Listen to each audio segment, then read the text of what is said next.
Salve amigos, bem-vindos de volta a mais um Cibernema. Meu nome é Marcelo e eu sou pesquisador do Instituto Vegetius. No Cibernema de hoje nós vamos conversar um pouco sobre o filme Sneakers, ou Quebra de Sigilo, o nome aqui no Brasil, que é um ícone para a comunidade de cibersegurança e de segurança em geral, diga-se de passagem, e que está disponível para aluguel em plataformas de streaming. Vamos então ao nosso filme de hoje, o excelente Sneakers. Vem comigo. Dirigido por Phil Alden Robinson, o filme estreou em 1992, logo 30 anos atrás. Ele é um clássico quando falamos em hacking, assim como o Wargames, que foi o tema do nosso primeiro vídeo no Cibernema.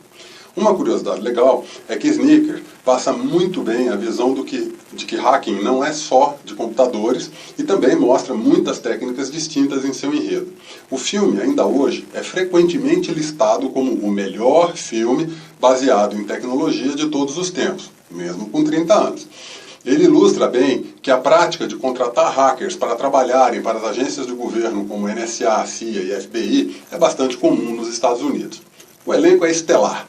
Na equipe de hackers temos Robert Redford interpretando Martin, o hacker, Sidney Poitier, falecido no início desse ano, é Chris, um ex-agente da CIA, Dan Aykroyd é Mother, ou Mamãe, na versão brasileira, que é um técnico em eletrônica e teórico da conspiração, River Phoenix é Carl, um jovem criativo que se infiltra fisicamente nos locais, David Strathairn é Whistler, ou assovio, um cego que é técnico em telefonia e especialista em sons e computadores. Tem também a bela e genial Liz, interpretada por Mary McDonnell, uma ex-namorada de Martin que ajuda muito a equipe no filme.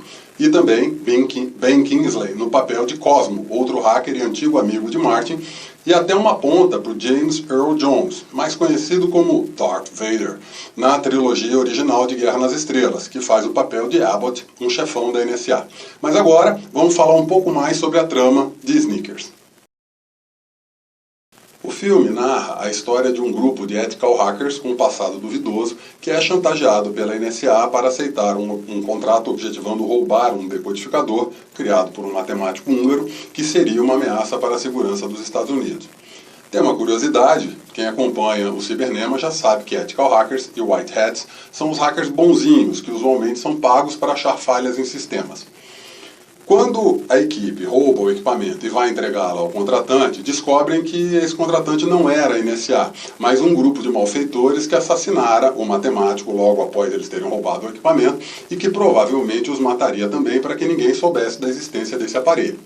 Eles então são denunciados como criminosos, passam a ser perseguidos pelos bandidos e pela polícia e precisam reaver o decodificador para poderem entregá-lo para a verdadeira NSA para limparem a barra e também seus nomes.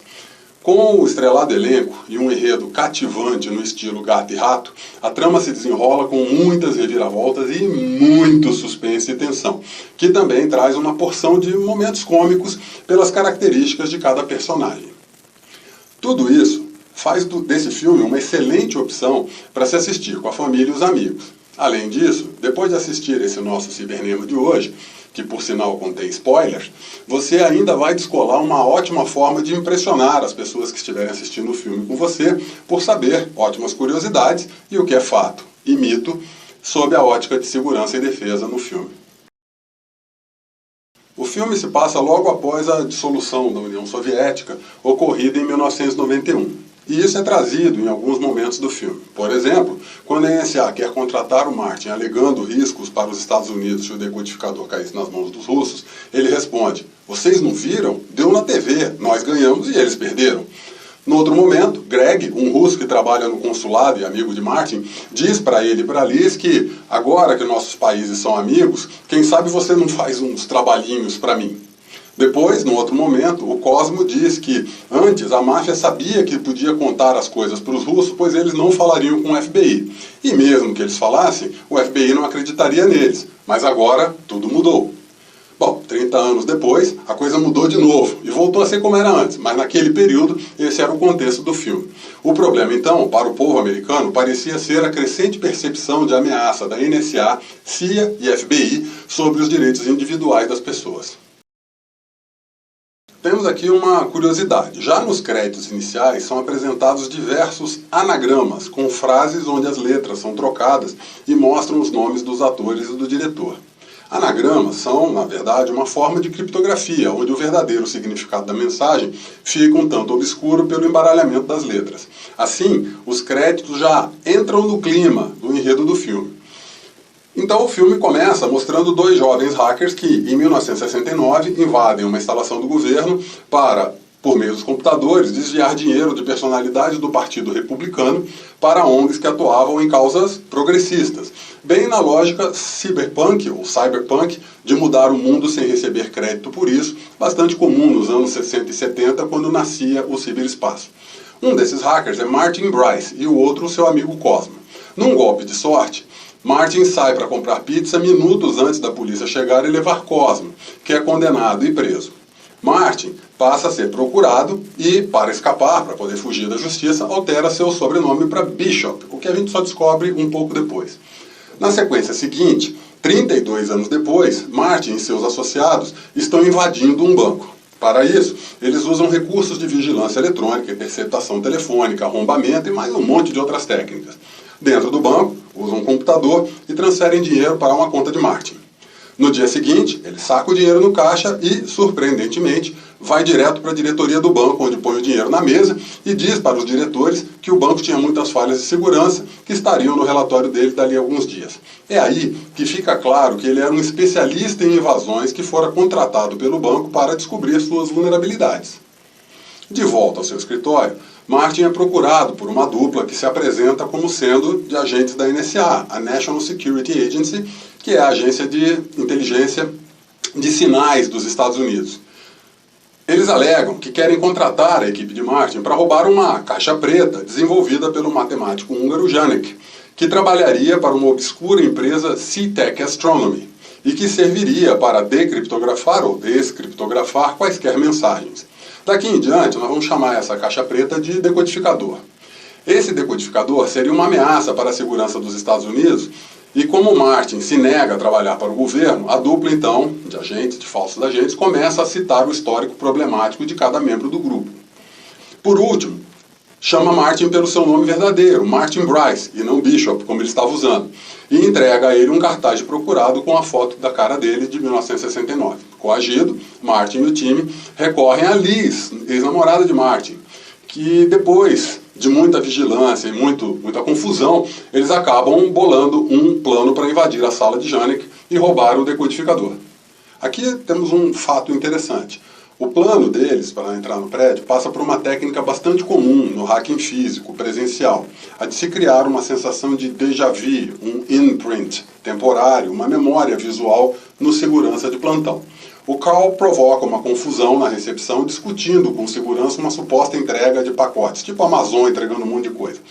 O Martin chega e, olhando nos olhos do segurança, pergunta se sua esposa já trouxe o bolo e os balões da festa. O segurança responde que não e volta a discutir com o Carl. Uma buzina toca, o Martin sai correndo da recepção, dizendo, lá está ela, atrasada como sempre. E volta logo em seguida com balões e uma caixa de bolo, enquanto o Carl aumenta o tom da discussão com esse segurança. O Martin então grita lá da catraca, ei, libera aí que eu estou com as mãos ocupadas. Na confusão, com uma suposta festa, balões, um bolo e o rosto de Martin na cabeça, o segurança libera a entrada do Martin no prédio. O Martin então invade a sala de Janek, onde é surpreendido pela namorada do húngaro. Aí ocorre um hilário show de disparates, com o Martin improvisando com ponto eletrônico, com Chris ajudando ele para tentar uma história para explicar a ela o que eles estavam fazendo ali. Ele então consegue ir embora com o decodificador. Durante a festa de comemoração do sucesso da missão, o Whistler, o Mother e o Carl descobrem que o decodificador seria capaz de quebrar a criptografia de qualquer sistema dos Estados Unidos. E aqui temos um mito. Não existe um algoritmo único capaz de decodificar qualquer criptografia. Isso porque existem centenas de algoritmos de criptografia com princípios matemáticos distintos. Mas é, de qualquer forma, um bom gancho para o enredo do filme.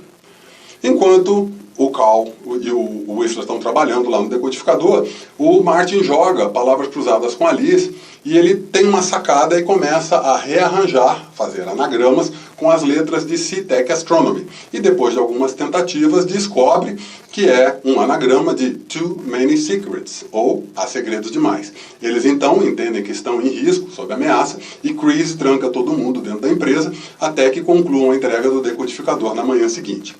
E aqui temos um outro fato. Esse lance de fazer com que todos os envolvidos que possuem informações sigilosas fiquem confinados até que se resolva a situação é algo que realmente acontece em situações críticas quando se trata de segurança nacional e principalmente de segurança internacional. Durante a entrega do decodificador para os supostos agentes da NSA, Chris lê no jornal que o Yannick fora assassinado num incêndio criminoso. Temendo pela vida do amigo, ele chama Martin e diz: olha, uma ligação urgente da sua mãe. O Martin percebe que tem algo errado e se manda com Chris, deixando o decodificador com os agentes. O Martin então recorre a seu amigo do consulado russo, o Greg, e confirma que seus contratantes eram, na verdade, criminosos. Nisso, o carro do consulado russo, onde eles estão, é parado por supostos agentes do FBI. Um dos falsos agentes pega uma arma que estava com o Martin, mata Greg, o motorista, e sequestra Martin. Bom, preso no porta-malas do carro do sequestrador, Martin é levado para uma sala onde ele descobre que seu velho amigo Cosmo, que ele pensava ter morrido na prisão, está vivo. Cosmo revela que, enquanto estava preso, ajudou uns chefões da máfia, que reconheceram seus talentos e o tiraram da cadeia, simulando sua morte. Mais tarde, o nomearam lavador de dinheiro do crime organizado. Cosmo conta que planeja usar aquele decodificador do Yannick para desestabilizar a economia mundial e oferece a Martin a chance de se juntar a ele. Martin prontamente recusa e Cosmo, então, usa o decodificador para invadir o computador do FBI e conectar o nome Martin Bishop ao nome do procurado Martin Bryce. Nocauteia o Martin e aí o abandona numa rua da cidade para ser preso pelo assassinato do diplomata russo e por ser um foragido da justiça. O Martin agora, fugitivo da lei novamente, transfere sua equipe para o apartamento da Liz, já que ela é a única pessoa confiável que não possui uma conexão formal com nenhum dos membros da equipe, a não ser o fato de ser a ex do Martin.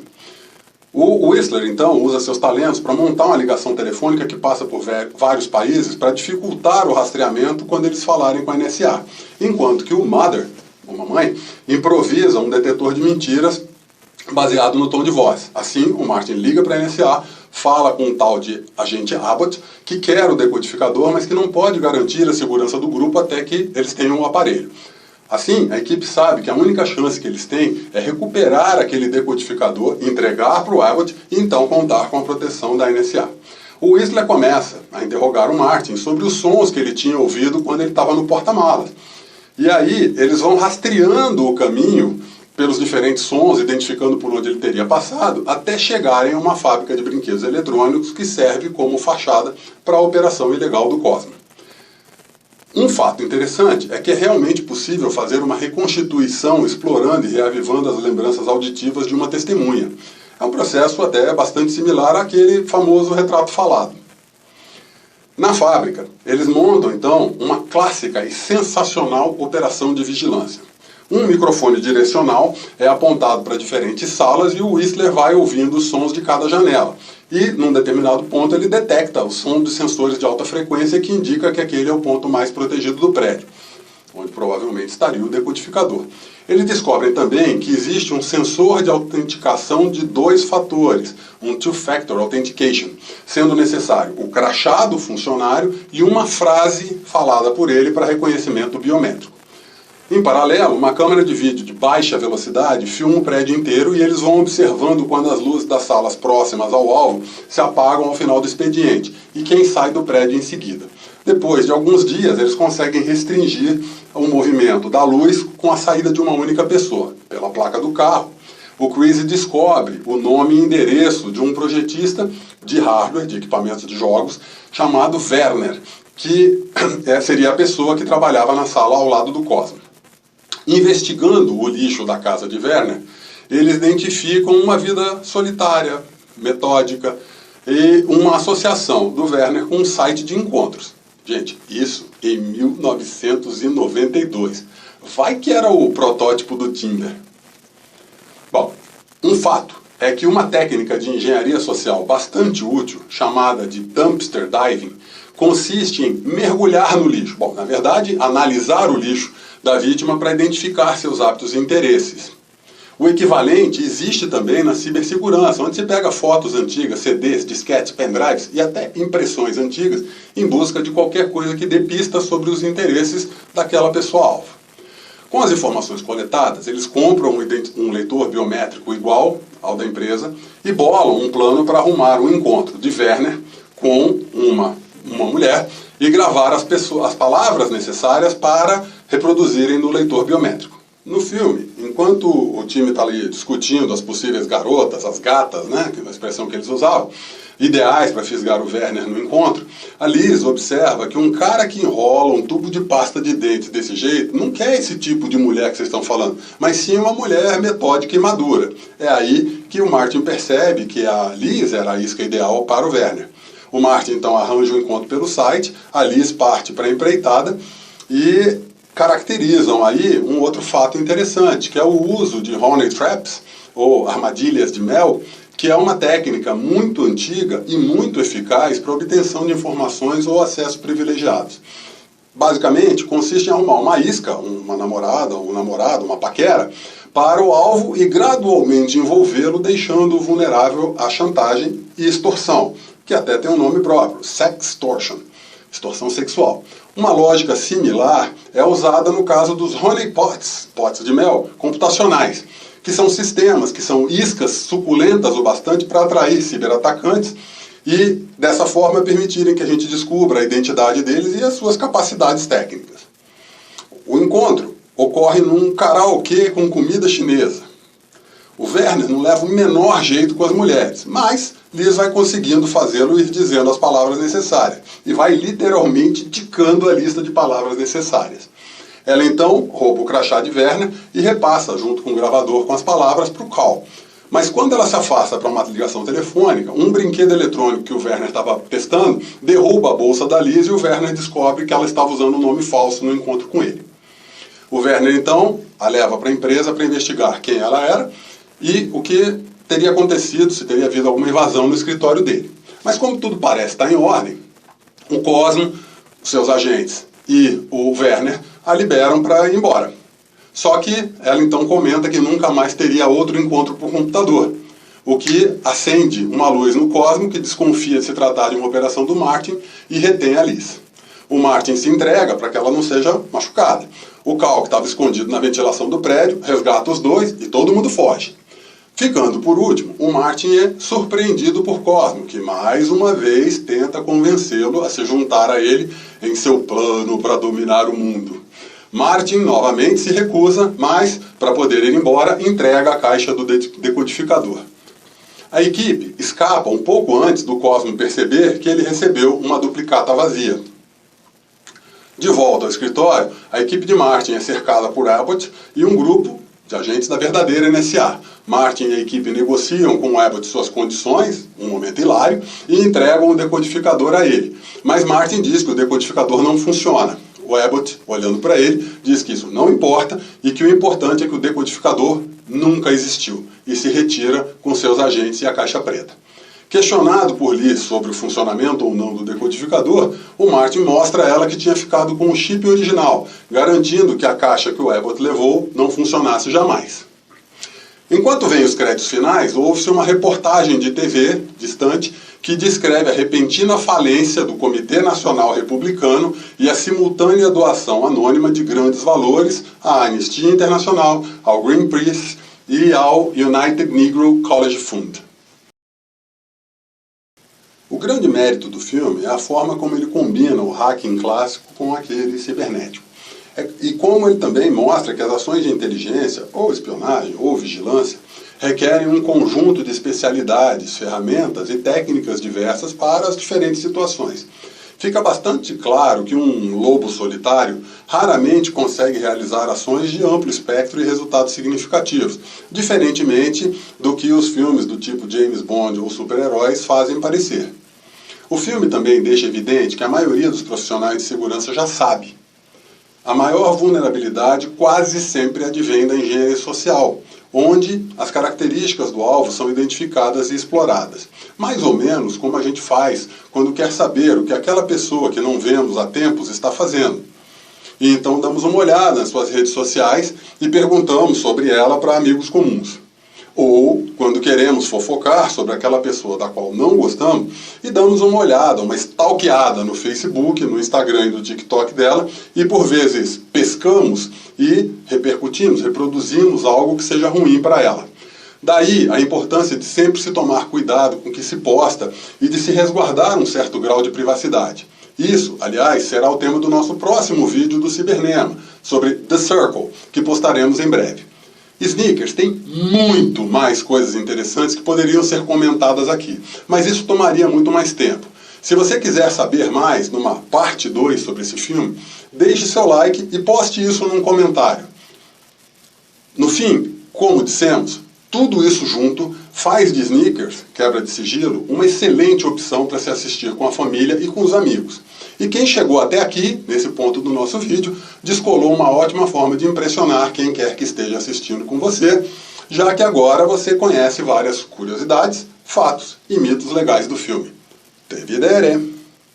Se você gostar dos nossos vídeos, inscreva-se no canal, deixe seu like e ative o sininho de notificações. Ah, e não deixe de compartilhar com seus amigos e visitar as nossas redes sociais, que se encontram na descrição desse vídeo. Se não gostar, envie a sua crítica. Só assim poderemos melhorar os nossos conteúdos. Obrigada por nos assistir. Nos vemos na próxima. Te vedere!